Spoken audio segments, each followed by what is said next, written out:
الرحمن الرحیم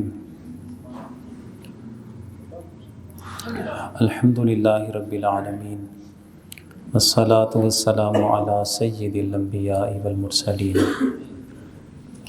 وعلی آلہ واصحابہ وبارک وسلم اجمعین۔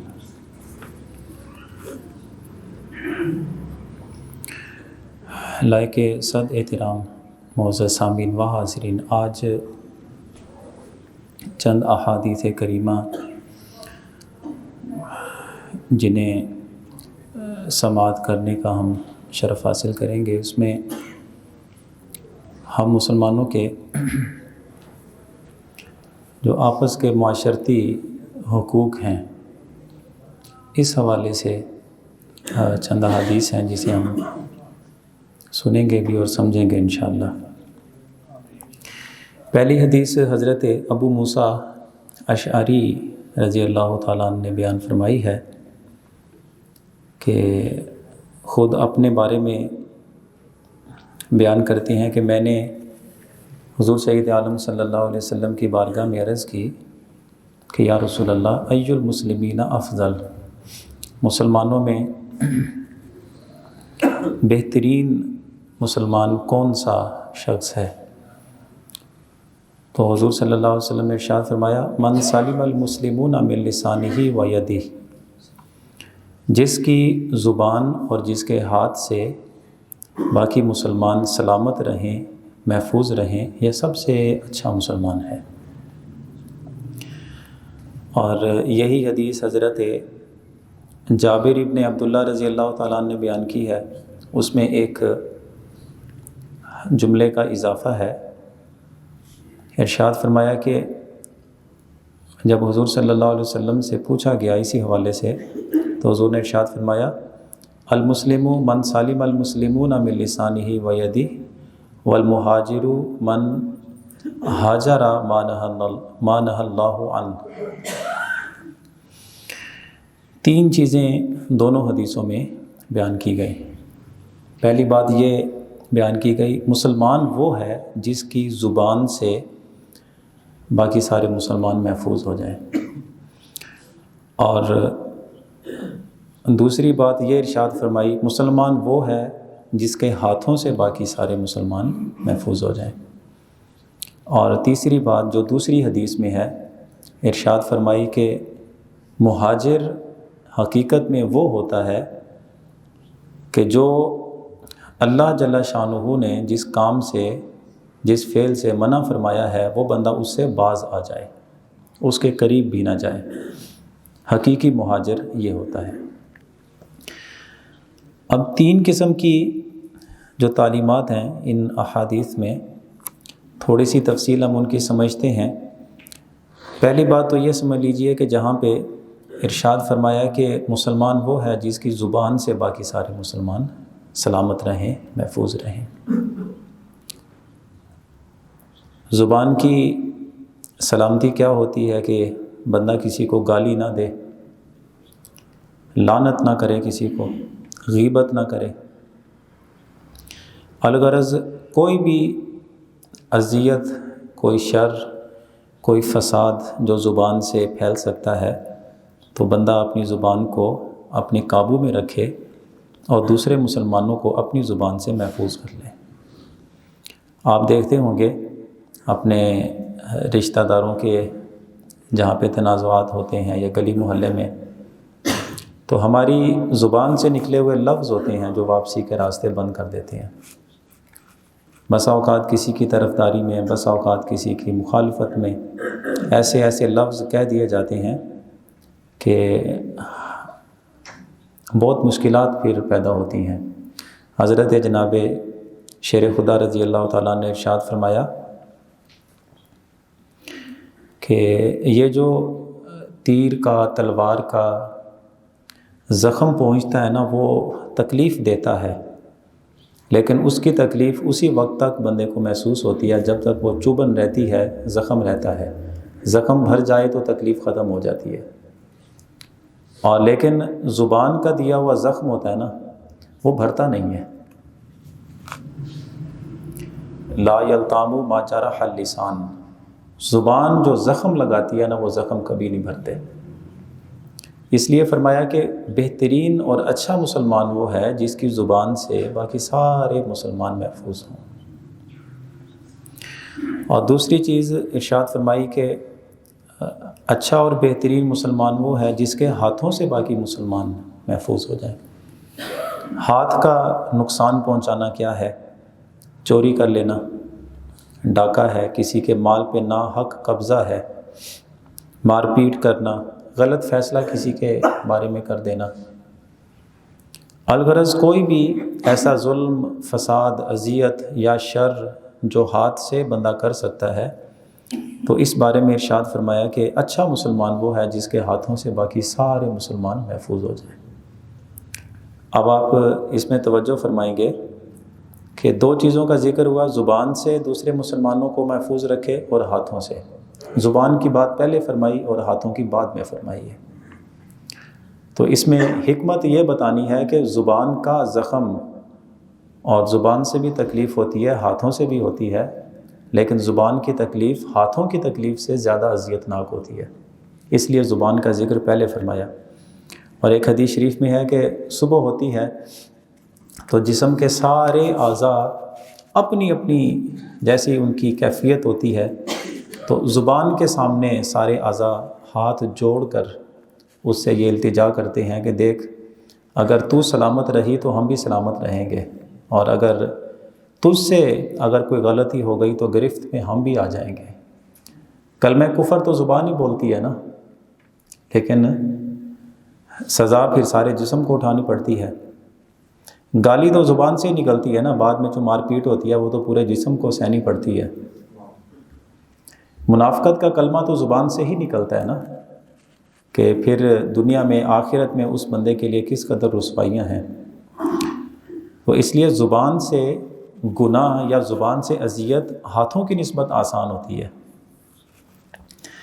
تو اس لیے دونوں قسم کی اذیتیں، چاہے وہ زبان سے ہیں چاہے وہ ہاتھوں سے ہیں، دوسرے مسلمان جب آپ سمجھیں کہ ان دونوں میرے اعضاء سے مسلمان محفوظ ہیں، تو بندہ سمجھ لے کہ وہ اسلام کے جو درجات ہیں وہ بندہ حاصل کر رہا ہے۔ اور تیسری چیز جو فرمائی اسی حدیث شریف میں، حقیقی مہاجر وہ ہے کہ جو اللہ تعالیٰ کی منع کردہ جو باتیں ہیں ان سے اپنے آپ کو بچا لے۔ دو قسم کی ہجرت ہوتی ہے نا، ایک ہجرت ظاہری ہوتی ہے، جیسے اپنے ایمان کو، اپنے دین کو کفر سے، فتنے سے بچانے کے لیے بندہ ایک علاقے سے دوسرے علاقے کی طرف چلا جاتا ہے، یا کوئی خوف ہے وہاں پہ، جانی نقصان ہو سکتا ہے تو بندہ علاقہ چھوڑ کے کسی محفوظ علاقے میں چلا جاتا ہے، اس کو ہجرت کہتے ہیں۔ اور ایک ہجرت ہوتی ہے کہ وہ بندے کا مزاج، بندے کی عادتیں، بندے کا بولنا چالنا اللہ کی نافرمانیوں میں وہ گھرا ہوا ہے۔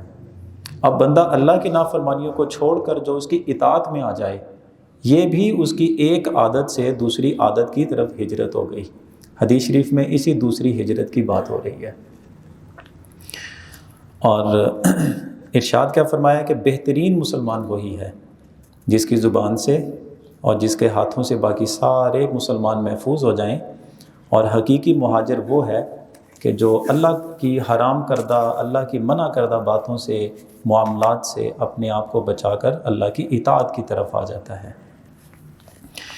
اور جو دوسری حدیث ہے اس میں انہی حقوق کے حوالے سے مزید ارشاد فرمایا گیا۔ حضرت ابو ہریرہ رضی اللہ تعالیٰ عنہ یہ حدیث بیان کرتے ہیں کہ حضور سید عالم صلی اللہ علیہ وسلم ایک دفعہ بازار میں تشریف لے گئے جہاں پہ خرید و فروخت ہو رہی تھی، تو آپ نے ایک آدمی کے دکان پہ آپ ٹھہرے اور آپ نے اس سے فرمایا کہ کیا بیچ رہے ہو؟ اس نے اشارہ کیا کہ گندم ہے، جو ہے، یہ غلہ، اناج وغیرہ۔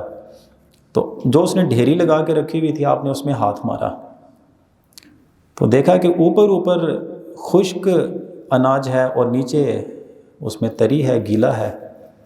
تو آپ نے اس سے فرمایا کہ ما ھذا یا صاحب الطعام، اے اس اناج کے مالک، یہ کیا؟ اوپر تو نے خشک اناج رکھا ہوا ہے، نیچے گیلا ہے۔ تو اس نے عرض کی کہ حضور یہ آپ کو پتہ ہے نا بارش ہوئی تھی، تو وہ بارش برسی ہے تو اس کی وجہ سے نا یہ اناج گیلا ہو گیا۔ تو آپ نے فرمایا کہ جو پھر ایسا نہیں ہو سکتا تھا کہ گیلا اناج اوپر رکھ لیتا، سوکھا نیچے کر دیتا؟ تو اس وقت آپ نے ارشاد فرمایا من غشا فلیس منی، جس بندے نے ملاوٹ کی یعنی دوسرے کو دھوکہ دیا وہ ہم میں سے نہیں ہے۔ دھوکے کی بہت ساری صورتیں ہو سکتی ہیں، یہاں تو ایک صورت صرف بیان ہوئی نا کہ اوپر اناج رکھا ہوا ہے خشک، جو آئے گا گندم دیکھے گا، جو یا باجرہ دیکھے گا سمجھے گا ٹھیک ایسے ہی ہے، وہ کہے گا بھائی وزن کر کے دے دو، وزن کرنے کے ساتھ پھر وہ گیلا بھی ساتھ آئے گا تو وہ وزنی ہوتا ہے ذرا۔ تو یوں دھوکہ دراصل اس حدیث شریف میں بیان کیا گیا کہ وہ ممنوع ہے۔ دھوکے کی کوئی بھی صورت ہو سکتی ہے، مطلب ایسا تیز زبان کا آدمی ہے کہ گاہک پھنسانے کا ماہر ہے، گاہک پھنسا لیا، چیز اس کو ردی قسم کی دے دی، یہ بھی دھوکہ ہوتا ہے۔ یا آپ نے سچ اور جھوٹ کو اس طرح آپس میں ملا کے اس کے سامنے بیان کیا کہ وہ آپ کی زبان پہ اعتبار کر گیا، یہ بھی دھوکہ ہوتا ہے۔ سودے کا لین دین کرتے ہوئے ظاہری آپ جو چیز بتا رہے ہیں اسے پوری وارنٹی والی بتا رہے ہیں، پورے معیار والی بتا رہے ہیں، لیکن آپ جانتے ہیں کہ وہ ایسی چیز نہیں ہے، یہ بھی دھوکے کی قسم ہوتی ہے۔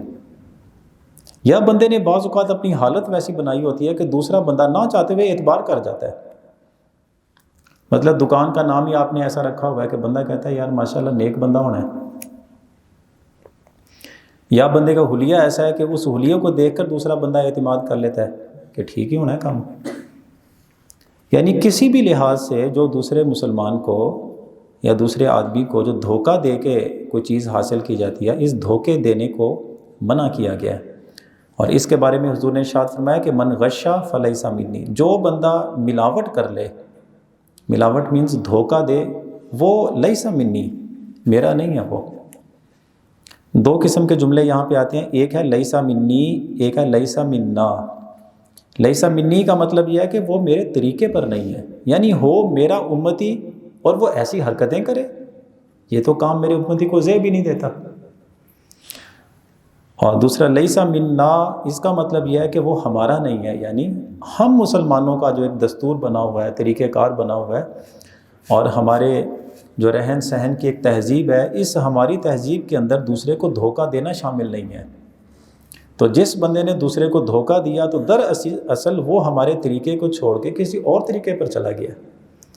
تو انبیاء کا جو طریقہ ہے وہ یہی ہے کہ ان میں دوسروں کے لیے دھوکے کی کوئی گنجائش نہیں ہوتی۔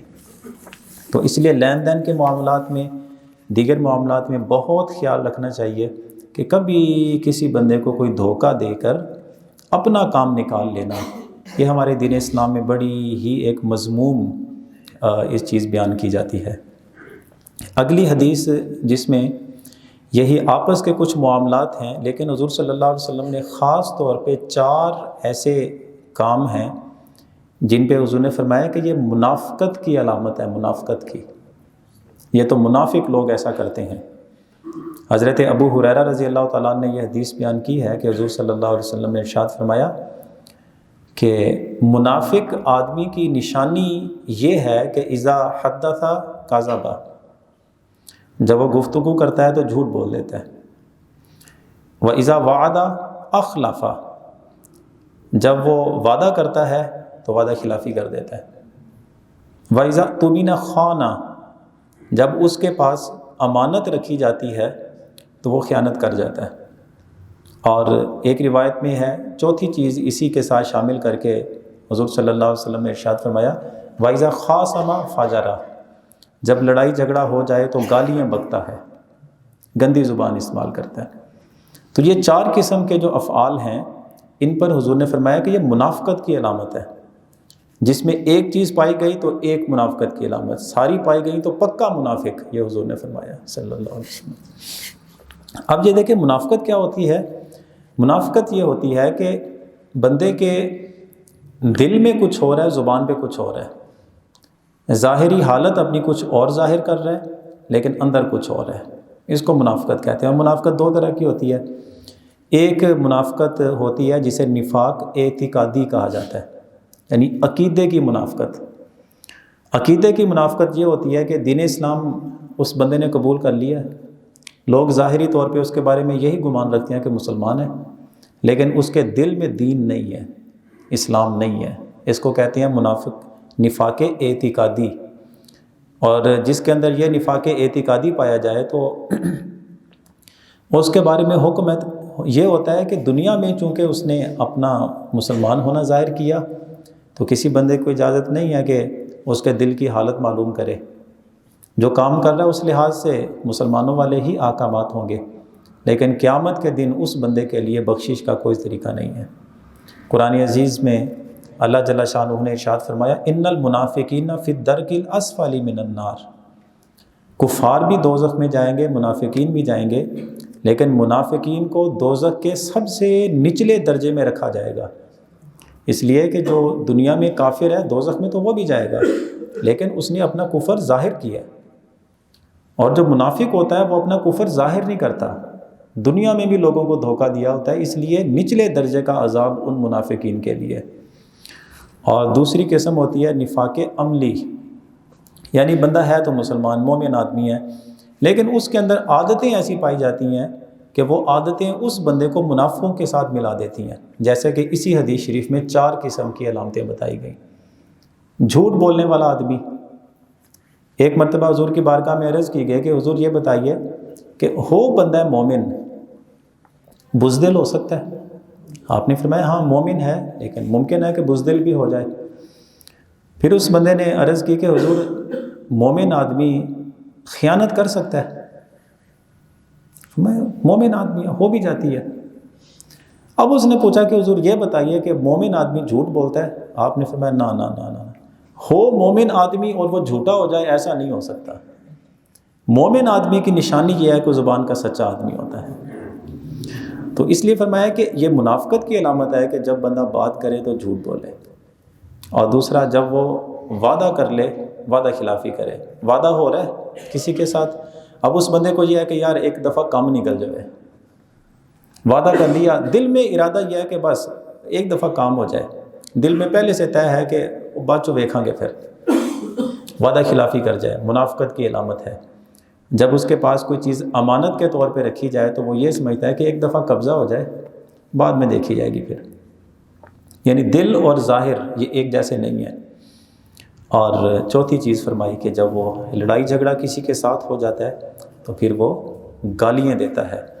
اس کو نفاق عملی کہا جاتا ہے. نفاق عملی اس کا حکم یہ ہوتا ہے کہ جیسے دیگر گناہ کبیرہ ہوتے ہیں نا، نماز کا چھوڑنا گناہ کبیرہ ہے، والدین کی نافرمانی کرنا گناہ کبیرہ ہے، حرام کمانا گناہ کبیرہ ہے، ایسے ہی چوری کرنا گناہ کبیرہ ہے، زنا کرنا گناہ کبیرہ ہے، قتل کرنا گناہ کبیرہ ہے. ایسے ہی جس بندے میں یہ نفاق عملی والی صورت پائی جائے تو یہ بھی گناہ کبیرہ ہے. اور گناہ کبیرہ کا حکم یہ ہوتا ہے کہ اگر اس کا تعلق حقوق العباد کے ساتھ ہو نا، حقوق العباد کے ساتھ، جیسے یہ چاروں چیزیں حقوق العباد سے تعلق رکھتی ہیں. گناہ کبیرہ کا تعلق اگر حقوق العباد سے ہو تو 2 قسم کی توبہ اس بندے کے لیے لازم ہوتی ہے. ایک توبہ کا طریقہ یہ ہوتا ہے کہ وہ جس بندے کے حق سے متعلق اس نے گناہ کیا ہے اس کا ازالہ کرے گا. گالی دی ہے تو اسے بالمشافہ اس کے ساتھ معذرت نامہ اس کو پیش کرے گا کہ میں نے آپ کے ساتھ یہ زیادتی کی ہے. چوری کی ہے تو بندہ اس سے اظہار کر کے اس سے معافی مانگے گا، یا کسی بھی حوالے سے کہہ دے کہ وہ بس اونچی نیچی گل ہو جاندی پائن پھر تسی، تو اس کے دل سے جو آواز نکلتی ہے نا اس سے وہ معافی مانگے گا اور اس سے معاف کروائے گا. ایک اور دوسرا یہ ہوتا ہے کہ اسی میں اللہ کی بارگاہ میں بھی اس بندے کے لیے توبہ کرنا لازم ہے، کیونکہ سچ اختیار کرنے کا حکم تو در حقیقت اللہ نے دیا ہے نا. وعدے کا پورا کرنا تو در حقیقت اللہ کا حکم ہے، امانت کی ادائیگی یہ تو اللہ کا حکم ہے. اس لیے جب بندہ حقوق العباد سے متعلق کوئی گناہ کرتا ہے تو عند اللہ بھی مجرم ہوتا ہے، عند الناس بھی مجرم ہوتا ہے. اب اس کے لیے ازالے کی بھی دونوں صورتیں بنیں گی کہ عند الناس بھی اس گناہ کا ازالہ کروائے اور عند اللہ بھی اس گناہ کا ازالہ کروائے. ٹھیک. لیکن اگر کوئی بندہ توبہ کے بغیر مر جاتا ہے پھر جیسے باقی دیگر گناہ کبیرہ کی جو سزا بنتی ہے اس نفاق عملی کی سزا بھی وہی بنے گی. یعنی اللہ اپنی مہربانی سے چاہے تو معاف فرما دے، بہت مہربان ہے، اور اگر چاہے کہ یہ سزا پوری کرے تو اس گناہ کی وجہ سے اس کو دوزخ کا منہ دیکھنا پڑے گا. اس لیے ہمیشہ احتیاط کی زندگی گزاریں، بات کرتے ہیں تو سچ سچ بول دیں، اس لیے کہ جھوٹ ہے جو بندے کو ہر وقت یاد رکھنا پڑتا ہے، میں نے کس کس بندے کے سامنے کیا کیا بولا ہوا ہے، سچ کبھی بندے کو یاد نہیں رکھنا پڑتا۔ اگر کسی سے وعدہ کیا ہے تو پہلے آپ سوچ لیں کہ وعدہ پورا ہو سکتا ہے تو وعدہ کر لیں، اگر آپ جانتے ہیں کہ بھئی میرے بس کا کام نہیں ہے تو آپ وعدہ ہی نہ کریں کسی کے ساتھ۔